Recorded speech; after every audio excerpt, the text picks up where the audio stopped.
রাত প্রায় 12:30। ঝুম বৃষ্টির মধ্যে নিস্তব্ধ রাস্তায় ল্যাম্পপোস্টের নিচে বসে কান্না করছি। আজকে আমার বিয়ে হওয়ার কথা ছিল। আমি যাকে ভালোবাসি তার জন্য পালিয়ে এসেছি। 9টা বাজে। আসার কথা থাকলেও সে এখনো আসেনি। ফোনও বন্ধ আসছে বারবার। সে আমার সাথে বেইমানি করেছে। এই অবস্থায় আমি বাড়িতেও ফিরে যেতে পারবো না। বাড়িতে গেলে আমাকে মেরে ফেলবে বাবা। এখানে বসে কান্না করা ছাড়া আর কোনো উপায় নেই। কয়েকটা ছেলে আমার দিকে এগিয়ে এসে জিজ্ঞেস করলো, আপু কোনো সমস্যা? আমরা কি কোনো সাহায্য করব আপনাকে? ছেলেগুলোর মতলব ভালো না দেখে আমি বললাম, না কোনো সমস্যা না, আপনারা যান। ছেলেগুলো হাসতে হাসতে বলল, যেতে বললেই কি যাওয়া যায় আপু? আপনাকে এখানে রেখে কিভাবে যাব? আমি উঠে ব্যাগ নিয়ে চলে যেতে লাগলাম, কিন্তু একটা ছেলে আমার ব্যাগ টেনে ধরল।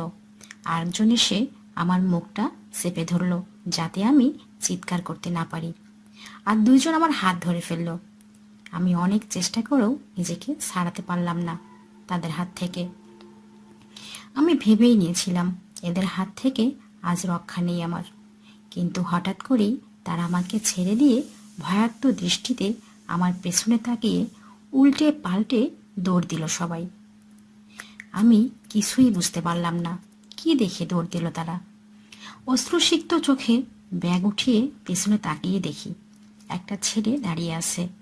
রোগা পাতলা গঠনের শরীর। চেহারাটা দেখে মনে হয় রক্তশূন্যতায় ভুগছে। উস্কো খুস্কো চুল। তবে যেটা দেখে অবাক হলাম তা হলো এখনো টুপটাপ বৃষ্টি পড়ছে, কিন্তু ছেলেটার জামা কাপড় একদম শুকনো। সে বৃষ্টিতে ভিজছে না।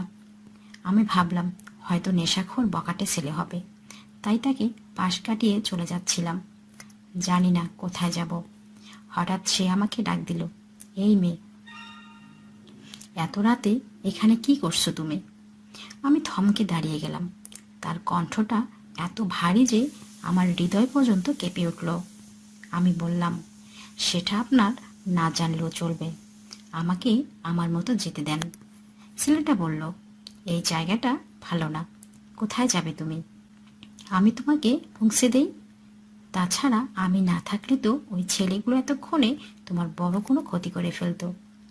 আমি এবার হাসতে হাসতে বললাম, তার মানে ছেলেগুলো আপনাকে দেখে পালিয়েছে?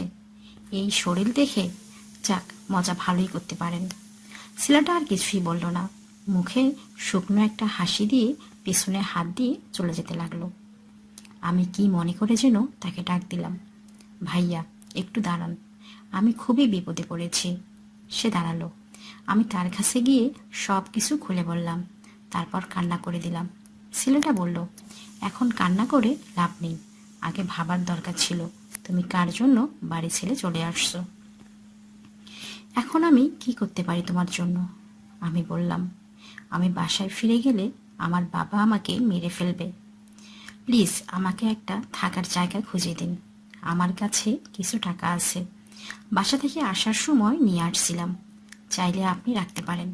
তবুও আমাকে একটু সাহায্য করেন প্লিজ। ছেলেটি উত্তর দিল, টাকা দিয়ে আমি কি করব? চাইলে আমি যেখানে থাকি সেখানে থাকতে পারো, কেউ তোমাকে বিরক্ত করবে না।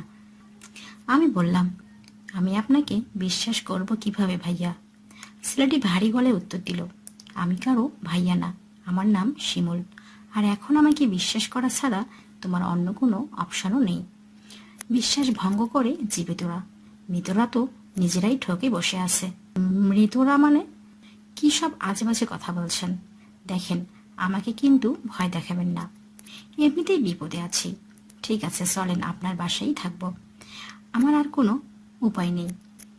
বাবার রাগের মুখোমুখি হওয়ার চেয়ে আপনাকে বিশ্বাস করেই ভালো। ছেলেটা আবার একটা অদ্ভুত হাসি দিয়ে পেছনে হাত দিয়ে হাঁটতে লাগলো। আমিও ব্যাগ কাঁধে নিয়ে তাকে অনুসরণ করতে লাগলাম। আশ্চর্যের ব্যাপার হলো, আমি যত দ্রুতই হাঁটছি না কেন শিমুলকে ক্রস করতে পারছি না। সে আমার কয়েক কদম আগেই থাকে, অথচ সে আমার চেয়েও অনেক আস্তে হাঁটছে। ব্যাপারটা অদ্ভুত হলেও ততটা মাথায় নিলাম না। আচ্ছা শিমুল ভাইয়া, আপনি কি বাসায় একাই থাকেন নাকি ফ্যামিলির সাথে থাকেন?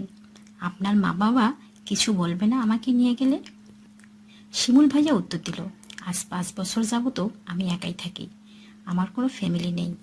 বাসায় শুধু একজন বৃদ্ধ চাচা থাকে বাড়ি দেখাশোনা করার জন্য। এবার আমার মনে একটু খটকা লাগলো, একটু ভয়ও করছে। একা থাকে সে, আমার কোনো ক্ষতি করবে না তো?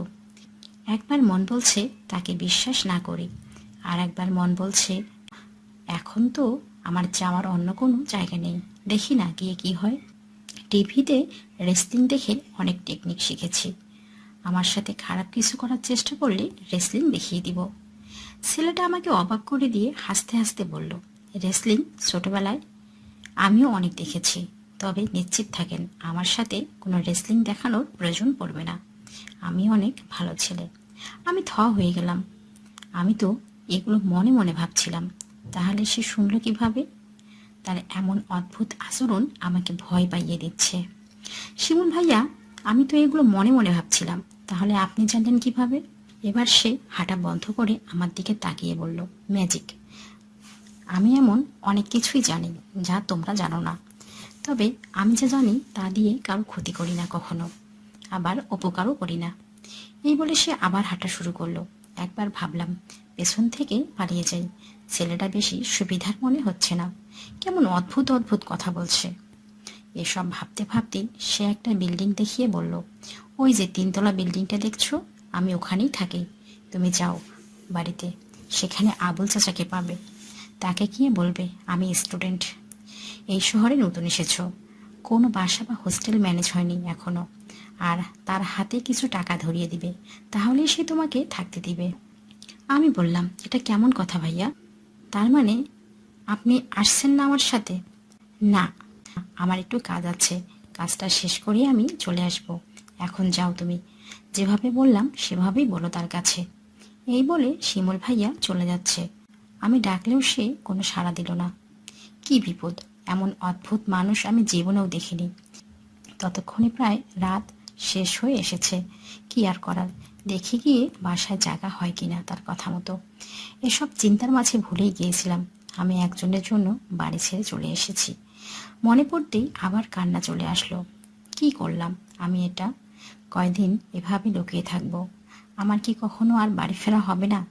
বাবার রাগকে অনেক ভয় পাই, বাবা সত্যি আমাকে মেরে ফেলবে বাসায় ফিরলে।